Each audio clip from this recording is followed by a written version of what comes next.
Halo siswa-siswi sekalian, apa kabar? Mudah-mudahan kabar kalian di rumah dalam keadaan sehat walafiat dan tentunya masih tetap semangat untuk belajar.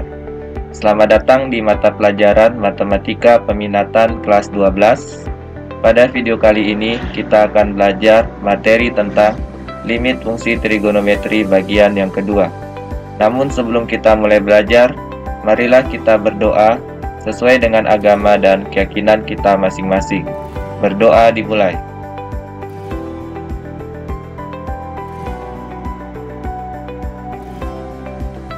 Doa selesai.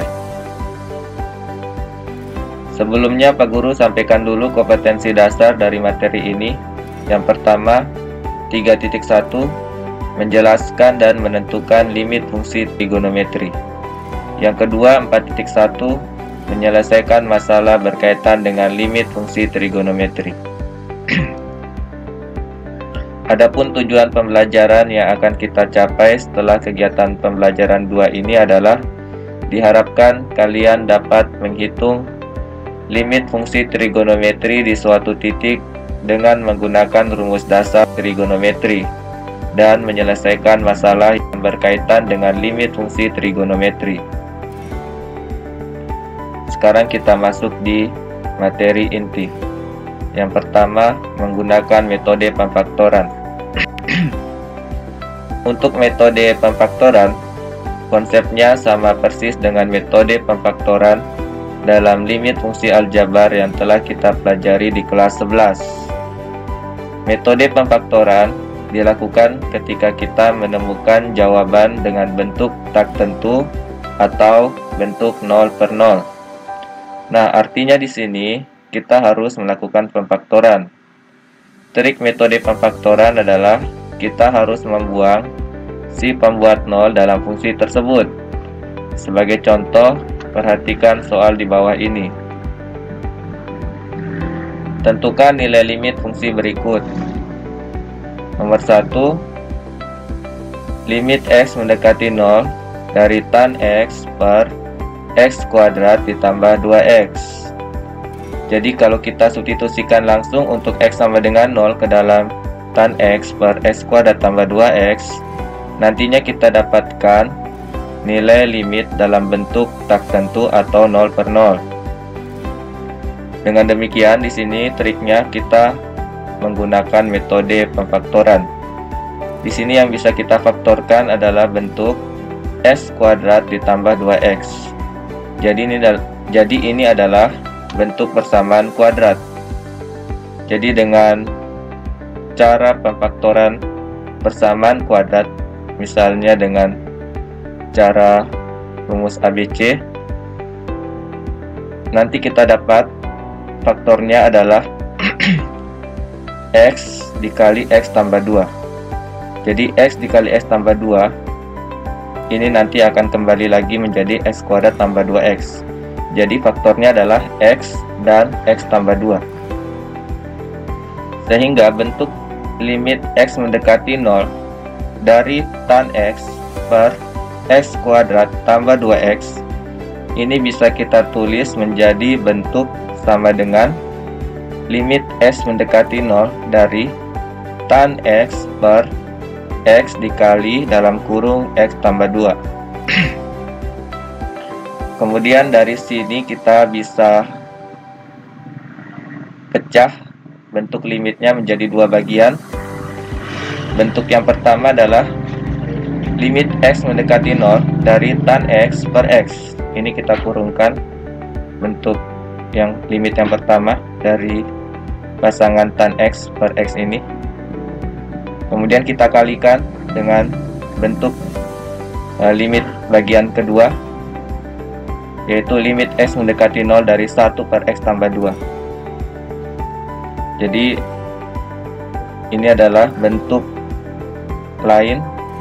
Bentuk yang kedua ini adalah bentuk lain dari limit x mendekati 0 dari tan x per x dikali x tambah 2. Jadi bisa kita tulis penjabarannya seperti ini. Nah, untuk bentuk limit x mendekati 0 dari tan x per x ini berdasarkan rumus dasar limit fungsi trigonometri. Ini berarti hasilnya sama dengan 1/1. Di sini kan di depan X ini ada koefisiennya ya, nilainya 1. Kemudian ini juga untuk X yang di bawah ini ada 1.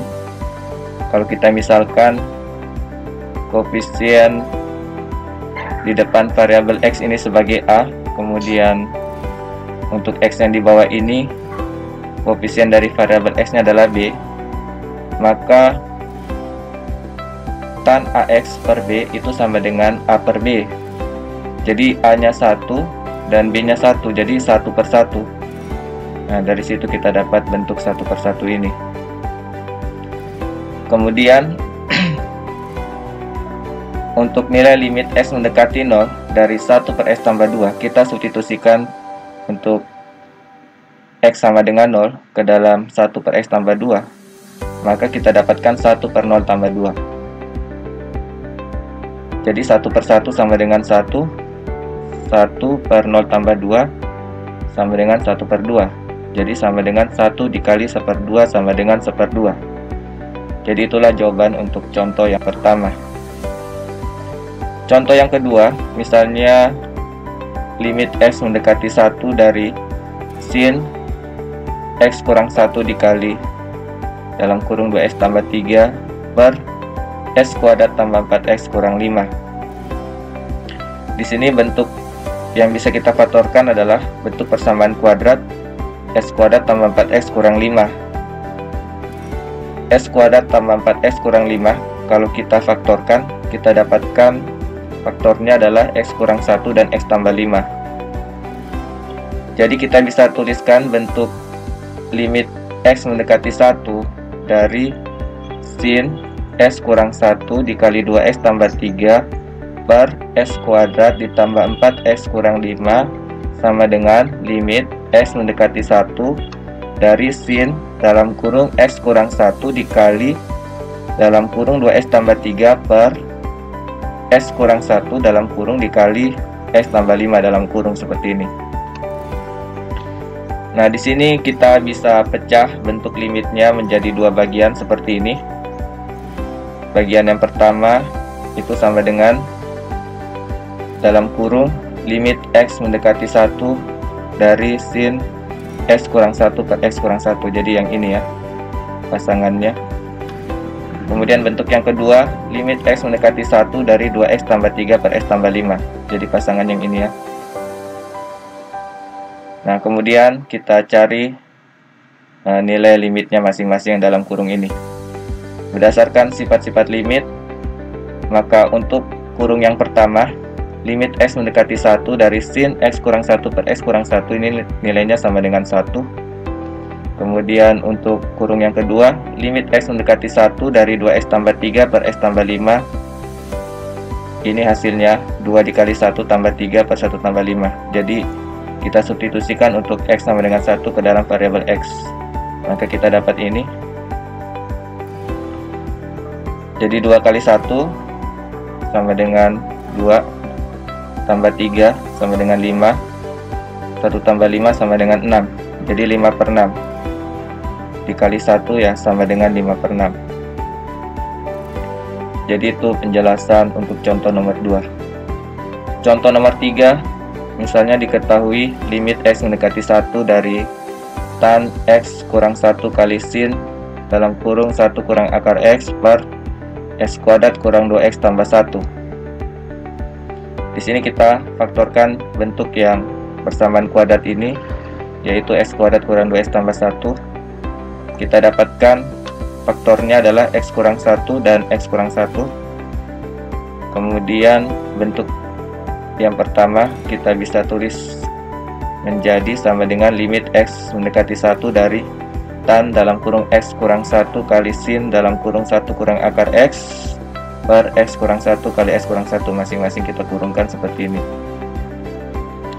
Kemudian bentuk ini, yang bagian kedua ini bisa kita pecah menjadi dua bagian, yaitu sama dengan limit X mendekati 1 dari tan X kurang 1 per X kurang 1. Jadi ini pasangannya ya, sama-sama X kurang 1. kemudian dikali dengan limit X mendekati 1 dari sin dalam kurung 1 kurang akar X per dalam kurung X kurang 1. Jadi seperti ini. Kemudian kita cari nilai limitnya masing-masing dengan sifat-sifat limit. Jadi untuk limit X mendekati 1 dari tan dalam kurung S kurang 1 per S kurang 1 ini sama dengan 1. Kemudian untuk bentuk yang kedua, limit X mendekati 1 dari sin dalam kurung 1 kurang akar X per X kurang 1 kita peroleh menjadi, yaitu limit X mendekati 1 dari sin dalam kurung 1 kurang akar X per negatif dalam kurung 1 kurang akar X dikali dalam kurung 1 tambah akar X. Mungkin di sini ada yang bertanya, dari mana kita dapat bentuk seperti ini. Oke, mungkin bisa Pak Guru jabarkan uraiannya. Jadi anak-anak, awalnya kan X kurang 1 ya. Awalnya kan X kurang 1.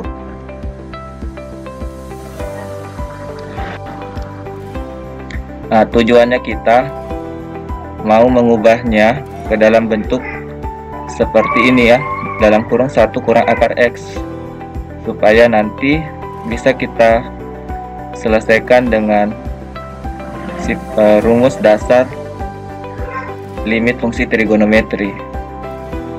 Nah, seperti ini misalnya, sin dalam kurung 1 kurang akar X per dalam kurung 1 kurang akar X. Jadi sasarannya kita mau jadikan dia seperti ini nanti. Jadi S kurang 1 ini kita akali, kita pikir supaya menjadi bentuk 1 kurang akar X. Nah, ini bisa kita akali menjadi sama dengan, nah ini kan X-nya di belakang ya, sementara ini X-nya di depan. Ini bisa kita balik, boleh kita balik menjadi 1 kurang akar X, tapi kita isikan tanda negatif di depannya. Isikan tanda negatif di depannya.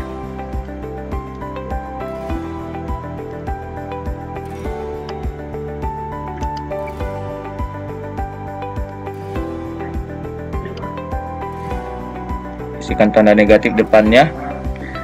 Terus ini kan boleh kita pangkatkan 2. 1 ini kan bisa kita pangkatkan 2 seperti ini, tetap 1 kan. Terus X ini bisa kita tulis dalam tanda akar, tapi kita pangkatkan 2, karena akar X pangkat 2 kan hasilnya X. Jadi bisa kita ubah dia menjadi seperti ini. Nah, kalau kita misalkan 1 ini sebagai A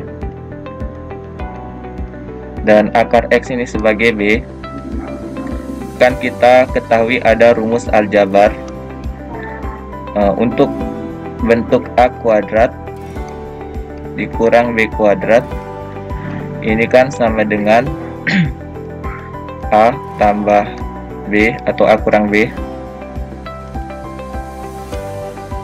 Kita tulis saja dulu A kurang B yang pertama. Nah, A kurang B ini kan dikali dengan A tambah B. Nah, jadi ini rumus aljabarnya. Berarti bentuk negatif dalam kurung 1 kuadrat dikurang akar X pangkat 2 ini sama dengan negatif dalam kurung 1 kurang akar X dikali dengan 1 tambah akar X. Nah, jadi ini dia hasilnya, ditulis di bawah ini ya.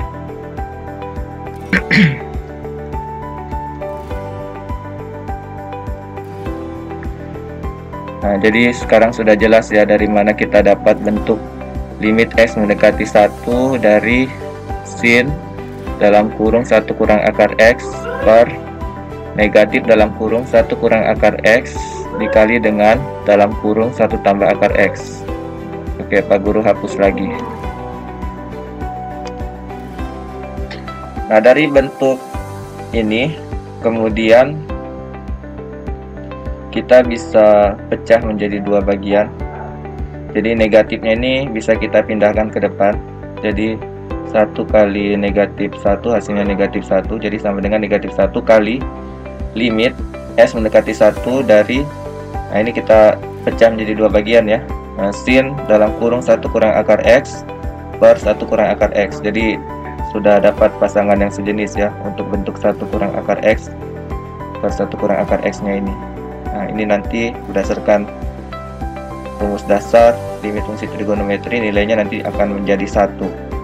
Kemudian sisanya bagian yang kedua, yaitu limit S mendekati 1 dari 1 per dalam kurung 1 tambah akar X. Jadi kita dapat sama dengan negatif 1 dikali 1, satunya dari ini ya, limit S mendekati 1 sin dalam kurung 1 kurang akar X per 1 kurang akar X. Nah, ini hasilnya 1.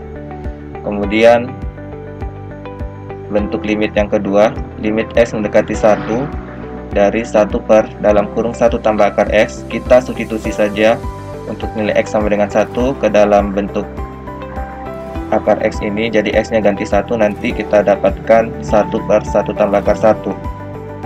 Akar 1 kan sama dengan 1 tambah 1, 2, jadi 1 per 2.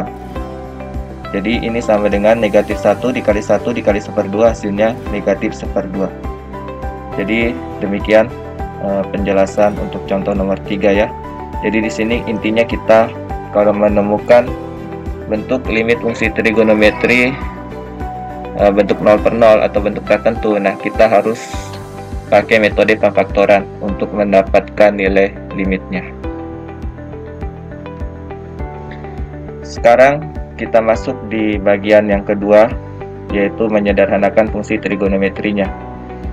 Untuk dapat mengerjakan soal limit fungsi trigonometri seperti ini, mengharuskan kita buka kembali rumus-rumus trigonometri yang pernah dipelajari di kelas 11. Contohnya ada soal seperti ini. Tentukan nilai limit fungsi berikut. Nomor 1, limit X mendekati 0 dari 1 kurang cos X per 2X dikali sin X. Jika kita mensubstitusi X dengan 0, maka nanti kita akan dapat bentuk tertentu atau 0 per 0. Dalam hal ini kita harus merubah cos X menjadi fungsi yang lain. Jadi limit X mendekati 0 dari 1 kurang cos X per 2X dikali sin X. Untuk cos X nya, kita ingat kembali rumus cos 2X sama dengan cos kuadrat X kurang sin kuadrat X. Jadi kalau cos 2X sama dengan ini, berarti kalau cos X nya itu sama dengan cos kuadrat 1/2X dikurang sin kuadrat 1/2X.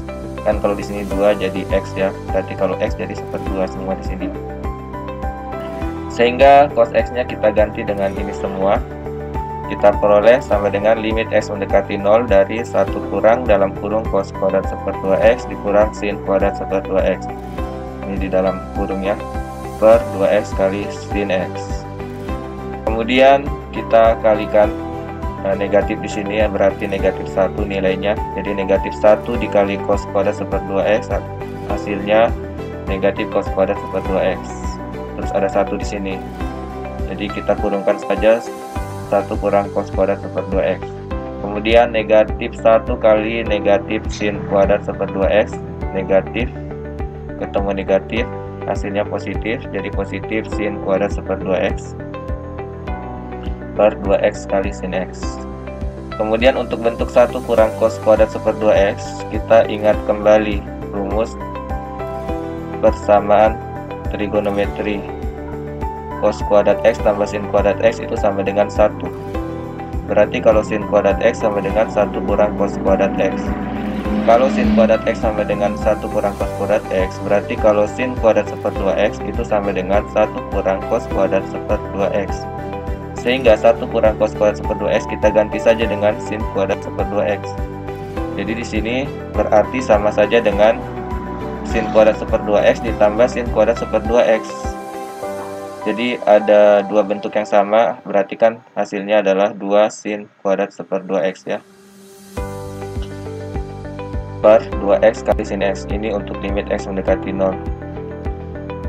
Kemudian ini kan ada bentuk pangkat 2, berarti ini dikalikan 2 kali. Berarti sin kuadrat seper 2x artinya sin kuadrat seper 2x dikalikan 2 kali ya, yaitu sin seper 2x kali sin seper 2x.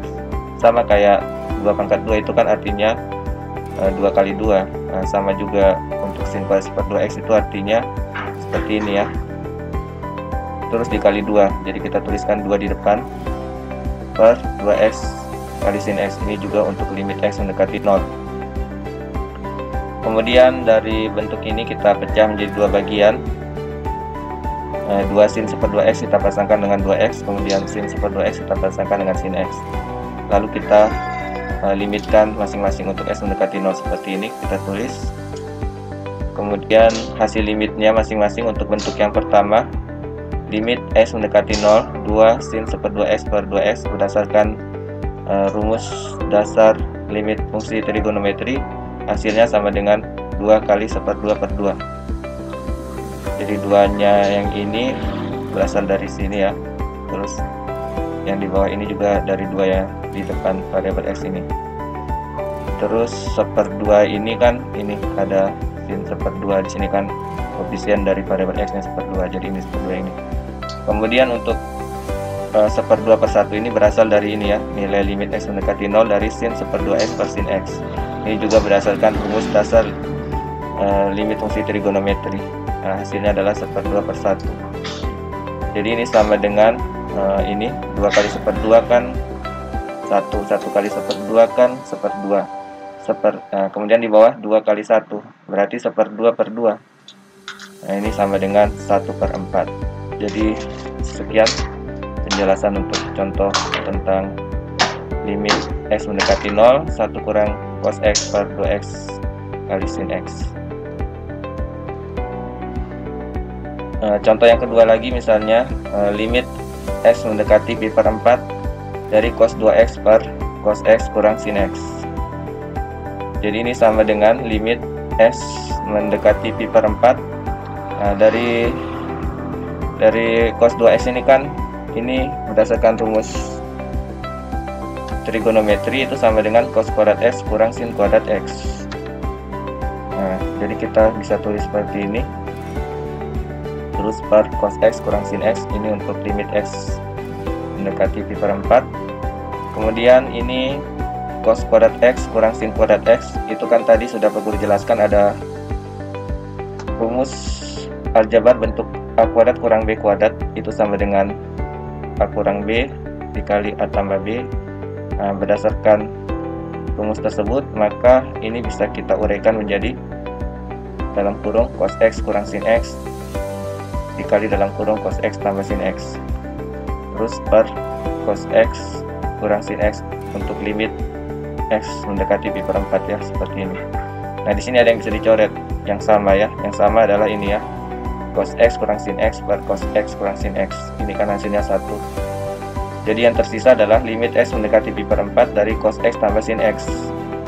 Kemudian kita substitusikan saja untuk x sama dengan pi per 4 ke dalam variabel x, kita peroleh ini sama dengan cos pi per 4 tambah sin pi per 4. Cos pi per 4 itu sama dengan seper 2 akar 2, lalu kita tambahkan dengan nilai dari sin pi per 4, yaitu sama dengan seper 2 akar 2.